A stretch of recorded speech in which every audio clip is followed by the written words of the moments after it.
നമസ്കാരം, ഞാൻ രമേശ് രാമൻ. ഗൾഫ് ഫോക്കസിലേക്ക് വിശദമായി. സൗദി അറേബ്യയിൽ സ്റ്റാർട്ടപ്പ് സ്ഥാപനങ്ങൾ ആരംഭിക്കാനുള്ള നടപടിക്രമങ്ങൾ കൂടുതൽ സുതാര്യമാക്കി. പുതിയ പദ്ധതിയുമായി മുന്നോട്ട് വരുന്ന ഏതൊരു വിദേശിക്കും ഇനി മുതൽ വേഗത്തിൽ ലൈസൻസ് ലഭിക്കും. വാർഷിക ഫീസിൽ ഇളവും ഏർപ്പെടുത്തി. സ്റ്റാർട്ടപ്പ് മിഷന്റെ ഭാഗമായാണ് സൗദിയിൽ പുതുതായി ആരംഭിക്കാൻ ഒരുങ്ങുന്ന കമ്പനികൾക്ക് പുതിയ അവസരങ്ങൾ ഒരുങ്ങിയത്. നേരത്തെ ഒരു വ്യക്തിക്ക് സൗദിയിൽ ഒരു കമ്പനി ആരംഭിക്കണമെങ്കിൽ കടമ്പകളേറെയായിരുന്നു. എന്നാൽ അതിൽ നിന്നെല്ലാം വ്യത്യസ്തമായി എളുപ്പത്തിലും വേഗത്തിലും കമ്പനി ആരംഭിക്കാനുള്ള അവസരമാണ് ഇന്ന് സൗദിയിൽ ഉണ്ടായിട്ടുള്ളതെന്ന് സൗദിയിലെ പ്രമുഖ കൺസൾട്ടിംഗ് ഗ്രൂപ്പായ Arab consultant CEO Najeeb Musliyarakath പറഞ്ഞു. ആദ്യത്തെ 3 വർഷം 62,000 റിയാലിന് പകരം വാർഷിക ഫീസായി 2,000 റിയാൽ മാത്രം നൽകിയാൽ മതി എന്നതാണ് മറ്റൊരു പ്രത്യേകത. ഇപ്പോൾ ഇന്ത്യയിലും മറ്റു രാജ്യങ്ങളിലൊക്കെ ഉള്ള പോലെ തന്നെ സ്റ്റാർട്ടപ്പ് മിഷൻ ഉണ്ട് സൗദി അറേബ്യയിലും. നേരത്തെ ഈ സ്റ്റാർട്ടപ്പ് മിഷനിൽ ഒരു വ്യക്തിക്ക് പുതിയൊരു ഇന്നോവേറ്റീവ് ഐഡിയയുമായിട്ട് സൗദി അറേബ്യയിൽ ഒരു കമ്പനി തുടങ്ങാൻ വരുന്ന ആളുകൾക്ക് ഒരു യൂണിവേഴ്സിറ്റിയുടെ അണ്ടറിൽ രജിസ്റ്റർ ചെയ്ത് അതിനൊരു അപ്രൂവൽ വാങ്ങിയെടുത്തിട്ട് വേണ്ടിയിരുന്ന് ചെയ്യാൻ. ഇപ്പോൾ അത് കുറേ കൂടെ ഈസി ആയിട്ടുണ്ട്. ഏതൊരു ഫോറിൻ വ്യക്തിക്കും പുതിയ സ്റ്റാർട്ടപ്പ് മിഷൻ്റെ ഭാഗമായിട്ട് നിങ്ങൾക്ക് ലൈസൻസ് നേടിയെടുക്കാവുന്നതാണ്.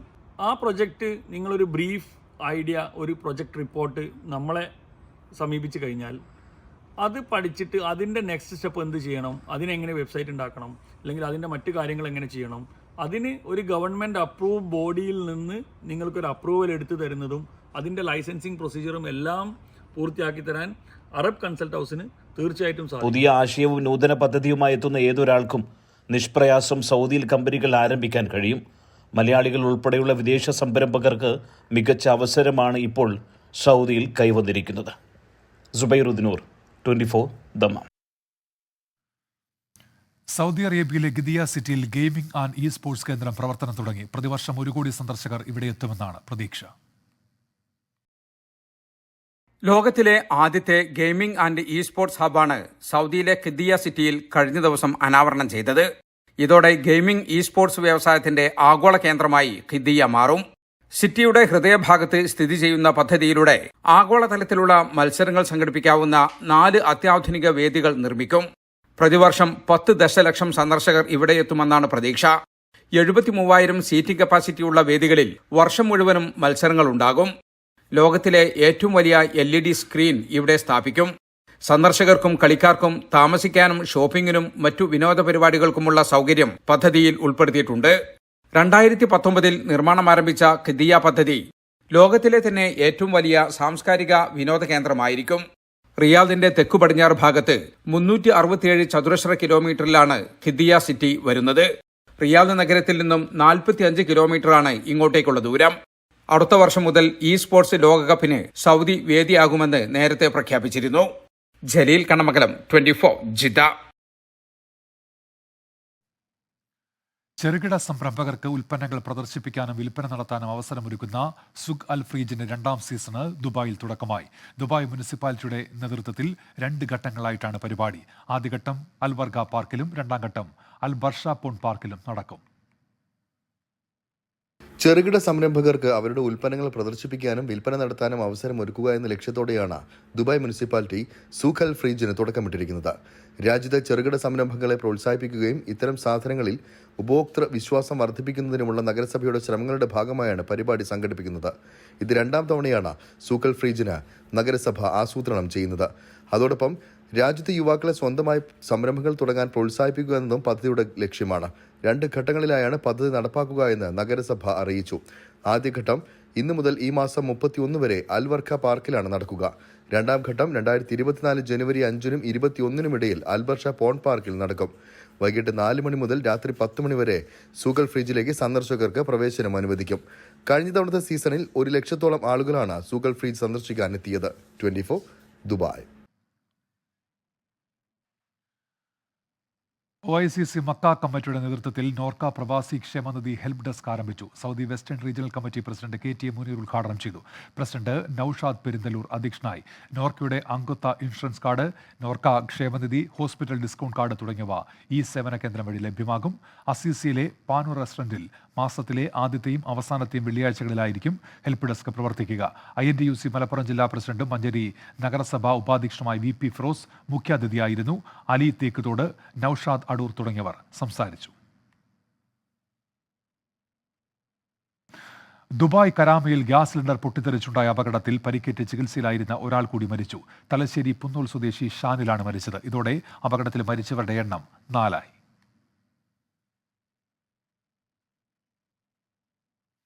കുവൈറ്റിൽ വാഹനങ്ങളുടെ രജിസ്ട്രേഷൻ മാറ്റുന്നതിനും പുതുക്കുന്നതിനും ഓൺലൈൻ സംവിധാനം നിലവിൽ വരുന്നു. ജനുവരി 1 മുതൽ പുതിയ സംവിധാനം നിലവിൽ വരും. ബീമ എന്ന പേരിലുള്ള ഇലക്ട്രോണിക് ഡോക്യുമെന്റ് സേവനം ലഭ്യമാകുക സഹേൽ ആപ്ലിക്കേഷൻ വഴിയാണ്. കൈമാറ്റത്തിലും പുതുക്കുന്നതിലും ഉൾപ്പെടുന്ന ഇൻഷുറൻസ് ഉൾപ്പെടെയുള്ള സേവനങ്ങളുടെ ഏകോപനത്തിനുള്ള നിർദ്ദേശം ആഭ്യന്തര മന്ത്രാലയം നൽകിയതായും അധികൃതർ അറിയിച്ചു. ഫോക്കസിലേക്ക് തിരികെ ബൽറാം തൊരങ്ങാടി ഇപ്പോൾ ഡൽഹിയിൽ നിന്നൊരു വാർത്ത റിപ്പോർട്ട് ചെയ്യുന്നുണ്ട്. എയർ ഇന്ത്യ ഡൽഹി വിമാനത്താവളത്തിൽ യാത്രക്കാരുടെ പ്രതിഷേധം. എയർ ഇന്ത്യ വിമാനത്തിൽ അനാസ്ഥ എന്നാണ് പറയുന്നത്. നിരവധി യാത്രക്കാർ ഡൽഹി വിമാനത്താവളത്തിൽ കുടുങ്ങിക്കിടക്കുന്നു. രാത്രി 8 മണിക്ക് പുറപ്പെടേണ്ട വിമാനം ഇതുവരെയും പുറപ്പെട്ടിട്ടില്ല. പുലർച്ചെ 2 മണിക്ക് പുറപ്പെടുമെന്നാണ് ഇപ്പോൾ എയർ ഇന്ത്യ അധികൃതർ അറിയിക്കുന്നതെന്ന് ബൽറാം തൊരങ്ങാടി റിപ്പോർട്ട് ചെയ്യുന്നുണ്ട് ഡൽഹിയിൽ നിന്ന്. കൊല്ലം ചക്കുവള്ളി ക്ഷേത്ര മൈതാനത്ത് നവകേരള സദസ്സ് നടത്താൻ അനുമതിയില്ല. തിരുവിതാംകൂർ ദേവസ്വം ബോർഡിന്റെ ഉത്തരവ് ഹൈക്കോടതി റദ്ദാക്കി. നവകേരള സദസ്സ് നടത്തുന്നത് ആരാധനാക്രമത്തെ ബാധിക്കുമെന്ന ഹർജിക്കാരുടെ വാദം അംഗീകരിച്ചാണ് ദേവസ്വം ബെഞ്ചിന്റെ നടപടി. കൊല്ലം ജില്ലയിലെ ചക്കുവള്ളി പരബ്രഹ്മ ക്ഷേത്ര മൈതാനത്ത് നവകേരള സദസ്സ് നടത്താൻ തിരുവിതാംകൂർ ദേവസ്വം ബോർഡ് നൽകിയ അനുമതിക്കെതിരെ കൊല്ലം കുന്നത്തൂർ സ്വദേശി ജയകുമാർ, മൈനാഗപ്പള്ളി സ്വദേശി ഓമനക്കുട്ടൻ പിള്ള എന്നിവരാണ് ഹൈക്കോടതിയെ സമീപിച്ചത്. ക്ഷേത്രത്തിന്റെ പടനിലത്ത് നടക്കുന്ന പരിപാടി ദീപാരാധനയടക്കം ബാധിക്കും എന്നായിരുന്നു ഹർജിക്കാരുടെ വാദം. ആരാധനയെ പരിപാടി ബാധിക്കില്ലെന്ന് സർക്കാർ കോടതിയെ ബോധ്യപ്പെടുത്താൻ ശ്രമിച്ചെങ്കിലും ഫലമുണ്ടായില്ല. സർക്കാർ വാദങ്ങൾ തള്ളിയ കോടതി ദേവസ്വം ബോർഡ് നൽകിയ അനുമതി റദ്ദാക്കി. കുന്നത്തൂർ നിയമസഭാ മണ്ഡലത്തിലെ നവകേരള സദസ്സാണ് ചക്കുവള്ളി ക്ഷേത്രത്തോടനുബന്ധിച്ചുള്ള മൈതാനത്ത് നിശ്ചയിച്ചിരുന്നത്. 24 കൊല്ലം. കൊല്ലം കടക്കൽ ക്ഷേത്ര മൈതാനത്ത് നടത്താനിരുന്ന നവകേരള സദസ്സ് മാറ്റിയിട്ടുണ്ട്. അടുത്ത ദിവസം ഇതുമായി ബന്ധപ്പെട്ട ഹർജി കോടതി പരിഗണിക്കാനിരിക്കുന്നു. തിരിച്ചടി ഭയന്നാണ് നേരത്തെ തന്നെ നവകേരള സദസ്സ് അവിടെ മാറ്റുന്നത്. അവിടെ ബസ് സ്റ്റാൻഡിലേക്കാണ് നവകേരള സദസ്സ് ഇപ്പോൾ മാറ്റിയിരിക്കുന്നത്. ആലപ്പുഴയിലെ നവകേരള സദസ്സിൽ കൊഴുക്കുന്നത് തോട്ടപ്പള്ളിയിലെ കരിമണൽ ഖനന വിവാദം. ഖനനത്തിൽ മാത്യു കുഴനാടന്റെ പരാമർശത്തെ ജലപ്പനമെന്ന് വിളിച്ച മുഖ്യമന്ത്രിക്കെതിരെ കരിമണൽ ഖനന വിരുദ്ധ സമിതി രംഗത്തെത്തി. ഖനനത്തിനെതിരെ സമരസമിതി തീരപ്രദേശങ്ങളിൽ കുടുംബ സദസ്സുകൾ സംഘടിപ്പിച്ചു. തോട്ടപ്പള്ളി കരിമണൽ ഖനനം CMRLന് വേണ്ടിയുള്ളതാണെന്നും മാസപ്പടിക്ക് പകരമായുള്ള സേവനമാണെന്നുമായിരുന്നു മാത്യു കുഴൽനാടന്റെ ആരോപണം. ഇതിനെയാണ് മുഖ്യമന്ത്രി ജൽപ്പനമെന്ന് വിളിച്ചത്. എത്ര തെറ്റായ നിലപാടായിരുന്നു അന്ന് സ്വീകരിച്ചത്. അതിനെ എതിർത്തുകൊണ്ട്, ആ എതിർത്ത മാനസികാവസ്ഥ വെച്ചുകൊണ്ട് ഇപ്പോഴും എന്തൊക്കെയോ ജൽപ്പനങ്ങൾ നടത്തുന്നത് മാത്രമേ ഉള്ളൂ. അത് ശരിയായ നടപടിയായിരുന്നു. ഒരു പെശകും അതിലില്ല. നാടിനു വേണ്ടിയുള്ള നടപടിയായിരുന്നു. അത് അതേ രീതി തന്നെ കണ്ടുകൊണ്ടാണ് ഗവൺമെന്റ് തുറ നടപടികൾ സ്വീകരിച്ചു പോകുന്നത്. എന്നാൽ മാത്യു കുഴൽനാടൻ പറഞ്ഞത് വസ്തുതയാണെന്നും നിയമപരമായ കാര്യങ്ങൾ മാത്രമാണ് തോട്ടപ്പള്ളിയിൽ ചെയ്തിട്ടുള്ളതെന്ന മുഖ്യമന്ത്രിയുടെ പരാമർശം തെറ്റാണെന്ന് ചൂണ്ടിക്കാട്ടി ഖനന വിരുദ്ധ സമരസമിതി രംഗത്തെത്തി.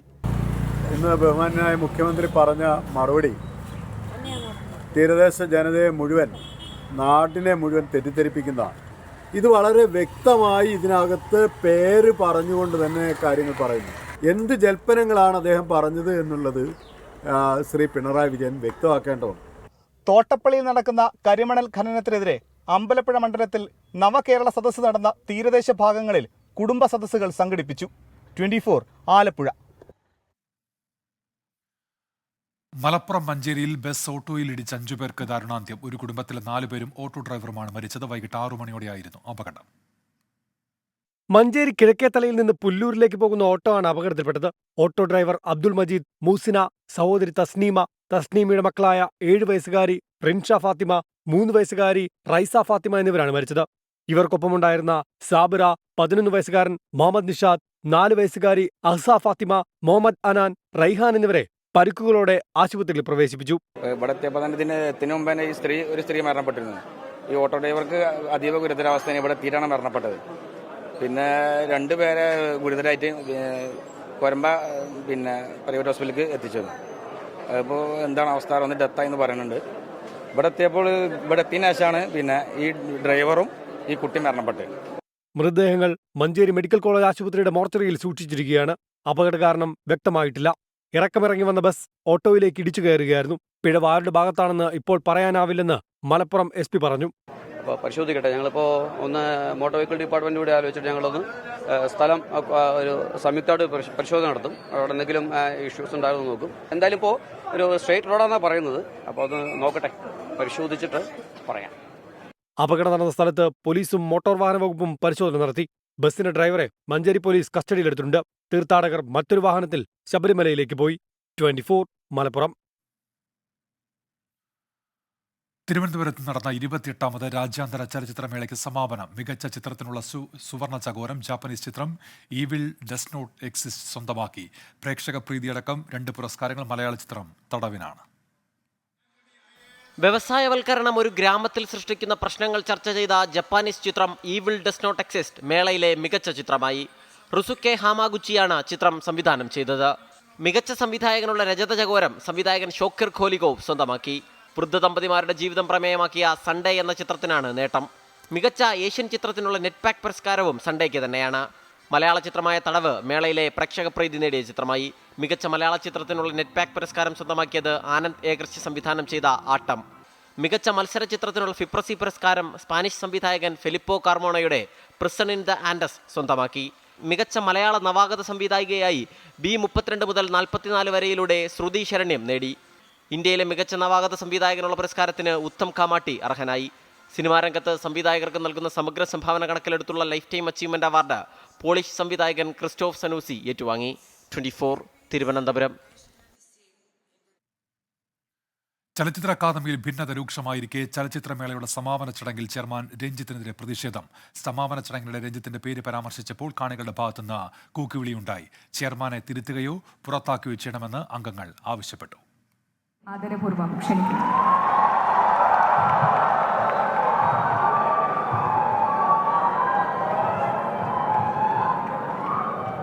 ചലച്ചിത്രമേളയുടെ സമാപന ചടങ്ങിലാണ് രഞ്ജിത്തിനെതിരെ പ്രതിഷേധമുയർന്നത്. അധ്യക്ഷ പ്രസംഗത്തിനിടയിലും വിശിഷ്ട വ്യക്തികളെ പരിചയപ്പെടുത്തുന്നതിനിടയിലും കാണികളുടെ നിർത്താതെയുള്ള കൂവൽ. വേദിയിലെയും സദസ്സിലെയും ബഹുമാന്യരെ, എന്നാൽ വിവാദങ്ങളോ മറ്റ് വിഷയങ്ങളെപ്പറ്റിയോ രഞ്ജിത്ത് പരാമർശിച്ചില്ല. അക്കാദമിയിലെ ജനറൽ കൗൺസിൽ അംഗങ്ങൾ രഞ്ജിത്തിനെതിരെ പരാതിയുമായി എത്തിയതിന് പിന്നാലെയാണ് കാണികളുടെ പ്രതിഷേധം. ചെയർമാൻ ഏകപക്ഷീയമായി തീരുമാനങ്ങൾ എടുത്തതും കൗൺസിലിലെ ഒരംഗത്തോട് അപമര്യാദയായി പെരുമാറിയതുമാണ് അംഗങ്ങളെ ചൊടിപ്പിച്ചത്. ചെയർമാനെ തിരുത്തുകയോ പുറത്താക്കുകയോ ചെയ്യണമെന്നാണ് ആവശ്യം. നമ്മുടെ ചെയർമാന്റെ ധാരണ മുണ്ടിന്റെ കോന്തലയും പിടിച്ച് ഒരു 6 നമ്പറിനായിട്ട് ഇതിലൂടെ നടക്കുന്നതുകൊണ്ടാണ് ഈ ഫെസ്റ്റിവൽ ഇങ്ങനെ ഭംഗിയായി നടക്കുന്നതാണ്. വരിക്കാശ്ശേരി മനയിലെ ലൊക്കേഷനല്ല, ഇത് ചലച്ചിത്ര അക്കാദമിയാണ്. ആ ധാരണ പോലും അദ്ദേഹത്തിനില്ല. മാടമ്പിത്തരത്തിനാണ് ഞങ്ങൾ എതിരെ നിൽക്കുന്നത്. അതേസമയം അക്കാദമിയിൽ ഭിന്നതയില്ലെന്ന വാദത്തിലാണ് രഞ്ജിത്ത്.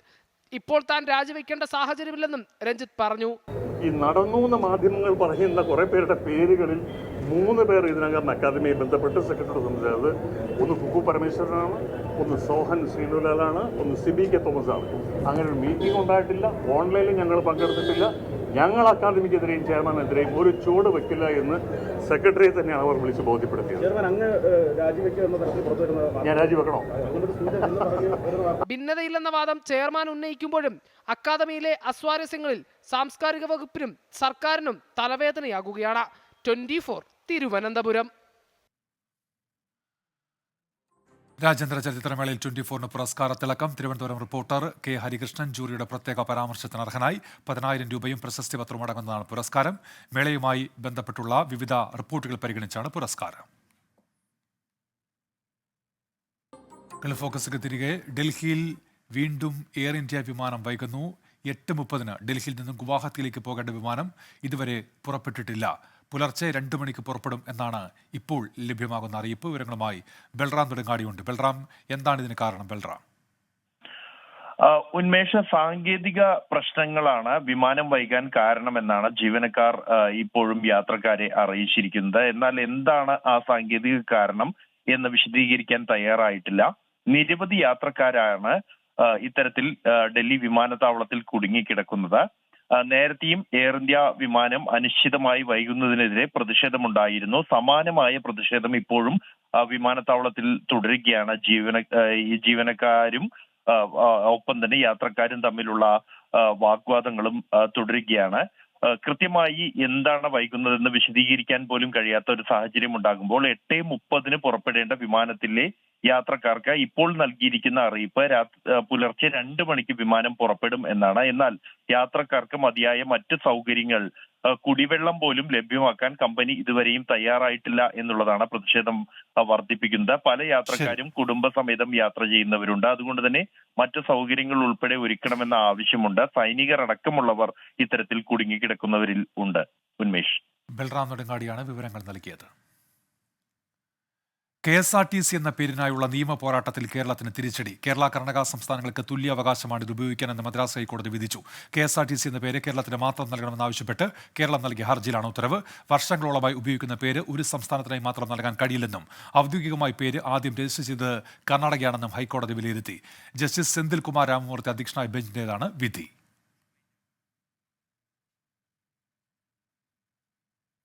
ഗൾഫ് ഫോക്കസ് പൂർത്തിയാകുന്നു. Good night.